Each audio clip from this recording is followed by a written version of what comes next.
کسی بھی ناجائز عنصر کا تعلق، عمل کا تعلق جو شرعاً جائز نہ ہو، میلاد کے ساتھ اس کا کوئی تعلق نہیں ہے۔ جو شخص میلاد کر رہا ہے اس کو چاہیے کہ کوئی بھی عمل ایسا نہ کرے جو خلاف شرع ہو۔ آقا علیہ الصلوۃ والسلام کے آمد کی خوشی ہونا یہ جزو ایمان ہے۔ نبی علیہ الصلوۃ والسلام کی آمد کی خوشی کا اظہار کرنا یہ اہل سنت کا الحمدللہ وطیرہ ہے۔ وہ نعتیں جن کے بیک گراؤنڈ میں ذکر لگا ہوتا ہے تو وہ ذکر والی نعت بھی جائز نہیں ہے۔ وجہ اس کی دف کے ساتھ، دف بھی فی زمانہ جو جھنجھن اس کے ساتھ ہوتی ہے، چھن چھن جو ساتھ ہوتی ہے، اس کی اجازت نہیں ہے۔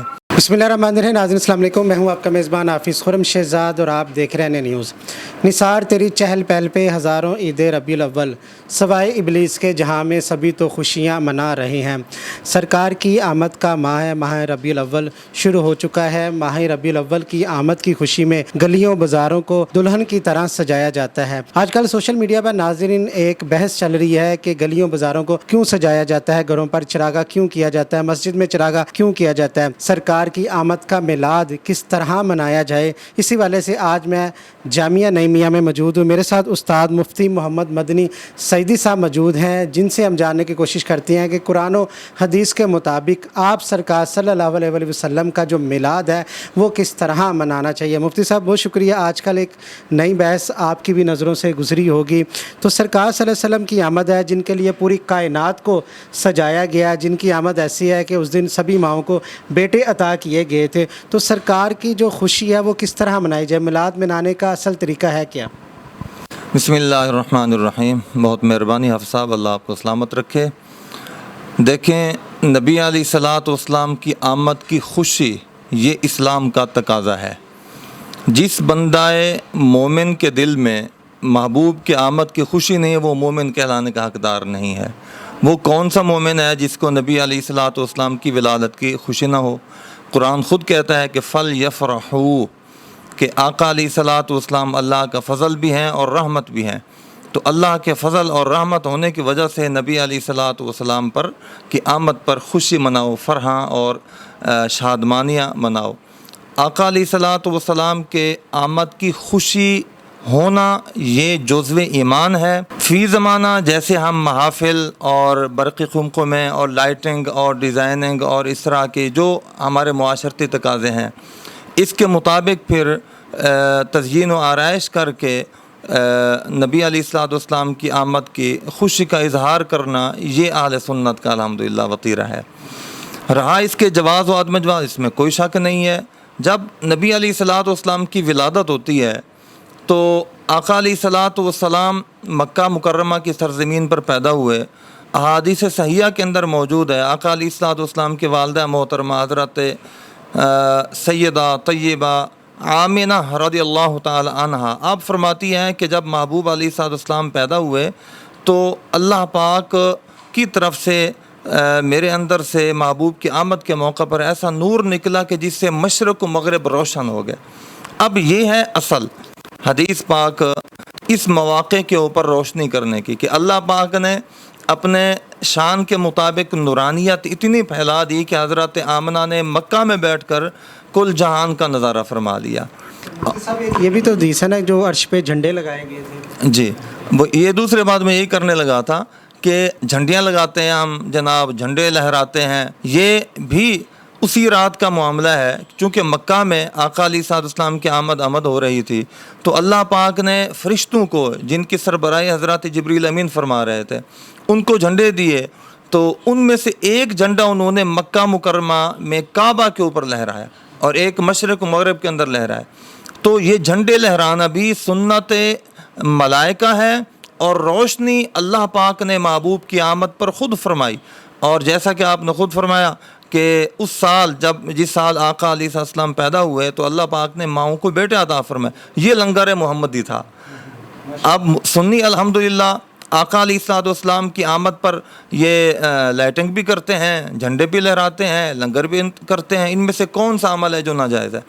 اور ہاں یہ کہ جناب کہ بہت زیادہ لگاتے ہیں لائٹنگ اور یہ فضول خرچی ہے، پیسے کا ضیاع کہا جاتا ہے۔ کہتے ہیں کہ اس میں اسی پیسے پہ آپ یتیم بچیوں کی شادی کر دیں یا کسی غریب کی مدد کر دی جائے۔ جو میلاد مناتا ہے نا، میلاد منانے کی برکت سے اس کے دل کے اندر ایسی رقت اور نرمی پیدا ہوتی ہے، کہیں بھی کوئی ضرورت مند اس کو نظر آئے گا نا میلاد منانے والے سنی کو، وہ یقیناً اس کی وہ مدد کرے گا۔ رہا میلاد کا پیسہ، دیکھیں قربانی کا پیسہ وہ قربانی پر لگے گا، اور جو رمضان کے فطرانے کا پیسہ ہے وہ اسی مد میں لگے گا، جو زکوٰۃ کا پیسہ ہے اس کا اپنا مصرف ہے، ہر چیز کا اپنا مصرف ہے۔ ایسے ہی سنی عاشقان رسول میلاد النبی مناتے ہیں، اور میلاد النبی کے لیے الگ سے ان کے پاس اللہ کا دیا اور رزق ہے جس پر وہ خرچ کرتے ہیں۔ لہٰذا وہ جو پیسہ ہے میلاد النبی صلی اللہ علیہ وسلم کے پیسے والا، تو اس کو ہم میلاد کے علاوہ کیوں لگائیں؟ اگر ایسی ہی بات ہے کہ یہ پیسہ لائٹنگ کا جناب وہ غریبوں مسکینوں کو دیں، بھائی وہ غریب مسکین ہمارے پاس لے ہیں، ہم ان کی مدد کرتے ہیں۔ اور دیکھا بھی جائے انصاف سے کہ جو محفل میلاد ہوتی ہے، بتائیں اس میں جو کیمرہ مین ہوتا ہے، کیمرہ مین کون سا جناب ایم این اے ہوتا ہے، کون سا وہ جناب بزنس مین ہوتا ہے، وہ جناب دیہڑی دار ہے، اس کو ضرورت اس کی، یہ غریب آدمی ہے۔ اچھا جو لنگر پکانے والا ہوتا ہے تو وہ کون ہوتا ہے؟ وہ کیا جناب اسٹیٹ بینک کا آفیسر ہوتا ہے؟ وہ بھی غریب آدمی ہوتا ہے۔ جس سے چاول آتے ہیں وہ دکاندار ہوتا ہے، وہ بھی غریب آدمی ہوتا ہے۔ اچھا اسی طرح جناب جو کیٹرنگ والے ہوتے ہیں، بتائیں وہ کون سے امیر کبیر ہوتے ہیں؟ وہ بھی غریب ہی ہوتے ہیں۔ اچھا اسی طرح آپ دیکھ لیں جناب ٹینٹ والے ہوتے ہیں، باقی سامان، یہ سارے غریب۔ اور جو کھانے والے ہوتے ہیں وہاں کون M N A M P آ کے کھا رہا ہوتا ہے؟ سجائے جاتی ہیں، جن سے جھنڈیاں وغیرہ لائی جاتی ہیں یا ساز و سامان لایا جاتا ہے، وہ بھی تو دکاندار ہے نا، ان کا بھی تو روزگار کا ایک ذریعہ بنتا ہے نا۔ یہ یعنی میلاد النبی صلی اللہ علیہ وسلم کی خوشی میں جو کچھ بھی لگایا جاتا ہے، سب غرباء کے مختلف لوگوں کی جیبوں میں اور مختلف گھروں کا چولہا جلتا ہے۔ اور اس کو کہنا کہ جناب غریب، بھائی غریب ہی کہتے ہیں سارا، یہ ہے ہی غریبوں کا جناب وہ تہوار، امیروں کا ہے ہی نہیں۔ امیروں کے اور بڑے تہوار ہیں، امیروں کے لیے جناب وہ فرانس ہے، امیروں کے لیے جناب وہ کینیڈا ہے، امیروں کے لیے جناب وہ ٹھنڈے علاقے ہیں۔ غریب ہے جو محبوب کی آمد کے اوپر خوش بھی ہوتا ہے اور خوشی بھی کرتا ہے، اور جو صاحب ثروت لوگ کرتے ہیں تو غریبوں کا ہی چولہا جلتا ہے اس سے۔ صاحب آخر میں بتا دیجیے گا، اس دن 12 ربیع الاول والے دن جو مبارک دن ہے، جس دن کی وجہ سے ہمیں تمام دن میسر ہیں، کیا خصوصی عبادت کرنی چاہیے، درود و سلام کا نذرانہ پیش کرنا چاہیے؟ آقا علیہ الصلوۃ والسلام کی بارگاہ میں امتی کا جو سب سے بہترین تحفہ ہے وہ دو چیزیں ہیں۔ پہلی یہ ہے کہ آقا علیہ الصلوۃ والسلام کی سیرت طیبہ کو اپنائے، اور یہی محفل میلاد کا جو درس ہے وہ یہی ہے کہ محبوب کی سیرت طیبہ کو اپنایا جائے۔ اور دوسرے نمبر پر یہ ہے کہ درود و سلام کی کثرت کرے۔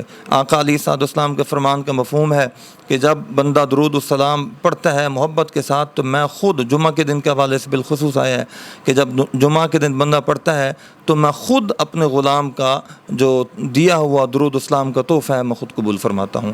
تو درود و سلام کی کثرت کرنی چاہیے، اور آقا علیہ السلام کی سیرت صورت کو اپنانا چاہیے۔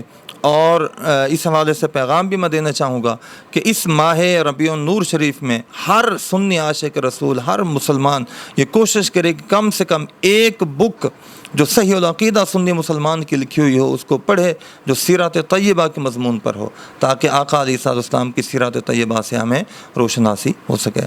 مختلف جلوس برآمد ہوتے ہیں 12 ربیع الاول والے دن، مشعل برادر جلوس بھی اس میں ہوتے ہیں، کچھ ہوتے ہیں جو بینڈ باجوں کے ساتھ آتے ہیں۔ یہ بینڈ باجوں کے ساتھ جو جلوس آتی ہیں، یہ جائز ہے کہ نہیں؟ یہ بڑا زبردست سوال کیا آپ نے۔ یہ ذہن میں رکھیں، ہر دور میں اس دور کے تقاضوں کے مطابق میلاد النبی صلی اللہ علیہ وسلم، اور وہ یہی ہے کہ جناب جلوس ہو، جھنڈے ہوں، سپیکر ہوں، گاڑی ہو آگے، نعتیں چل رہی ہوں، اور یہ رہا بینڈ باجے، یہ چیزیں وہ ہیں آقا علیہ الصلوۃ والسلام ان کو ختم کرنے کے لیے آئے ہیں۔ آلات موسیقی کو محبوب ختم کرنے کے لیے آئے ہیں۔ کسی بھی ناجائز عنصر کا تعلق، عمل کا تعلق جو شرعاً جائز نہ ہو، میلاد کے ساتھ اس کا کوئی تعلق نہیں ہے۔ اس واسطے جو شخص میلاد کر رہا ہے اس کو چاہیے کہ کوئی بھی عمل ایسا نہ کرے جو خلاف شرع ہو، اور جو خلاف شرع عمل ہوگا وہ خود غلط ہوگا، لیکن اس کی وجہ سے میلاد النبی صلی اللہ علیہ وسلم کو غلط نہیں کہہ سکتے۔ مثلاً کہ بینڈ جو ہم سپیکر وغیرہ لاؤڈ سپیکر یوز کرتے ہیں رکشے کے اوپر یا لوڈر کے اوپر رکھے ہوتے ہیں، پیچھے پیچھے عوام کا ایک جلوس چل رہا ہوتا ہے، درود و سلام کا بھی نذرانہ ہوتا ہے، بیچ میں باتیں بھی ہو رہی ہیں، وہ وہاں تک جائز ہے؟ جی بالکل، یعنی لاؤڈ سپیکر لگا ہوا ہے، اس میں نعتیں چل رہی ہیں یا اس میں بیان ہو رہا ہے یا اس میں نعرے، وہ تو ٹھیک ہے، اس میں تو کوئی حرج نہیں ہے۔ بینڈ باجے، گانے، میوزک، بلکہ میں ایک اضافہ اور کروں گا کہ وہ نعتیں کہ جو جن کے بیک گراؤنڈ میں ذکر لگا ہوتا ہے تو وہ ذکر والی نعت بھی جائز نہیں ہے. وجہ اس کی یہ ڈف کے ساتھ بھی ہو. دف بھی فی زمانہ جو جھنجھن اس کے ساتھ ہوتی ہے، چھن چھن جو ساتھ ہوتی ہے، اس کی اجازت نہیں ہے. تو ذکر اور دف یہ دونوں جو طریقے ہیں یہ درست نہیں ہیں. ان کے بغیر صاف ستھرے خوبصورت انداز میں عشق محبت سے سرشار ہو کر نعت خوانی کی جائے، وہ اللہ کو اور اللہ کے نبی کو پسند ہے. بینڈ باجے کسی صورت نہ وہ محفل میلاد میں جائز ہیں، نہ ہی وہ کسی اور مواقع پر جائز ہیں، بلکہ محفل میلاد کے پاکیزہ مواقع کے اوپر ایسے ناجائز کام کرنا ویسے ہی ڈبل جرم ہے. مفتی صاحب بہت شکریہ آپ کی قیمتی ٹائم کا. مفتی محمد مدنی سعیدی صاحب موجود تھے جو استاد ہیں جامعہ نعیمیہ لاہور کے. انہوں نے میلاد کے حوالے سے بہت ہی زبردست گفتگو فرمائی اور پورا طریقہ بتایا کہ کس طرح آپ سرکار صلی اللہ علیہ وسلم کی جو میلاد کی خوشی ہے وہ منانی چاہیے. بینڈ باجوں کا بالکل استعمال نہیں کرنا چاہیے کیونکہ وہ غیر شرعی ہیں. آپ لاؤڈ اسپیکر یوز کر سکتے ہیں، اس میں جو ذکر کے بغیر یا چھن چھن ڈف کے بغیر جو نعتیں ہیں وہ اس میں آپ لگا سکتے ہیں. اور جو ایک نئی بحث چلی ہے اس بحث کے اوپر آپ نہ جائیے. اس سے اچھی بات یہ ہے کہ آپ کسی مفتی صاحب کے پاس جائیں اور ان سے آپ پوچھیں کہ آپ سرکار صلی اللہ علیہ وسلم کا میلاد کس طرح منانا چاہیے. گلیاں بازار ضرور سجائے جاتے ہیں کہ سونا آیات سج گئے نے گلیاں بازار، کیونکہ آمد مصطفیٰ کی خوشی میں ہی اس کائنات کو سجایا گیا تھا. تو ہمیں بھی بڑھ چڑھ کر آپ سرکار صلی اللہ علیہ وسلم کا میلاد منانا چاہیے اور درود و سلام کا زیادہ سے زیادہ نذرانہ پیش کرنا چاہیے. جیسے مفتی صاحب نے کہا کہ جب آپ درود و سلام کا نذرانہ پیش کرتے ہیں تو آپ سرکار صلی اللہ علیہ وسلم اپنے کانوں سے خود سماعت فرماتے ہیں. آج کا پروگرام آپ کو کیسا لگا کمنٹ سیکشن میں اپنے خیالات کا اظہار ضرور کیجیے گا. اسی کے ساتھ اپنے میزبان حافظ خرم شہزاد کو دیجیے گا اجازت. اللہ نگہبان.